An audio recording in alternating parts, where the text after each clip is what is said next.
section here is the assessment section, and this is where we do the assessments for malnutrition, falls risk, and pressure source, the Waterloo assessment. So if we click on any one of these records that have already been created for the malnutrition, we can see for this particular patient the evaluation has already been done on the 31st of March by a particular member of staff. The weight, the height, the BMI, the score, the weight loss score, acute disease effect, and the malnutrition risk assessment score, risk, and so on have all been saved. And we'll have a quick look at how this is actually done. So for Daniel Coombs, we create a new malnutrition risk assessment score, and this will, by clicking on create new, it will load up the form, and at the bottom of the form we have a guide of what the user has to look at in terms of putting in the correct values. So the values that must be entered are the weight and the height, and the BMI field and the BMI score will be automatically calculated based on these formulas, and then the weight loss score and the acute disease effect have to be entered based on this information over here, and the other fields such as risk, malnutrition risk assessment will all get automatically updated. So if I put a weight of, let's say, 65 or 68 maybe, and the height in meters of 1.8, I can see that the BMI is calculated as 20.99.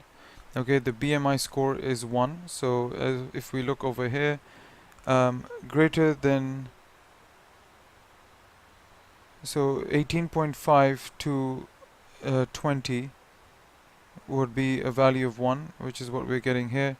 The weight loss score I'll put in over here as 1, and the acute disease effect I'll put in here as maybe 0. Right, so the malnutrition risk assessment score has been calculated as 2. The risk is high, which is shown over here, and then it says over there to prepare and update resident's care plan, review monthly or more frequently if required. So we submit that. Okay, and that has been saved successfully. So if I now click on malnutrition, I should see that record that was created today by the user, and all that information that we've just entered saved over there. So in the general notes, we can use the notes that are automatically generated, or we can actually put in our own notes. So the same is there for falls risk. We can create a new one which provides us with all the forms, with the complete questionnaire, and it then tallies up the risk and evaluates the risk and saves all that as we saw for malnutrition. And then for pressure area, again, create new, and this is a different set of questions. And if we just maybe take an example here, so obese, you can see that the score keeps adding as we go through all the different options here, and as soon as it reaches a certain threshold, then it tells us what the risk is. Okay, so now it's gone to 16, so patient is at high risk, and I can just put this is a test for Waterloo, right, and I'll save that. Okay, so I'll have to have a look at that.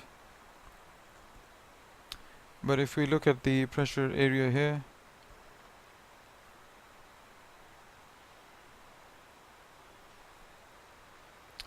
okay, so this shows us all the different features. We then have acute condition as well.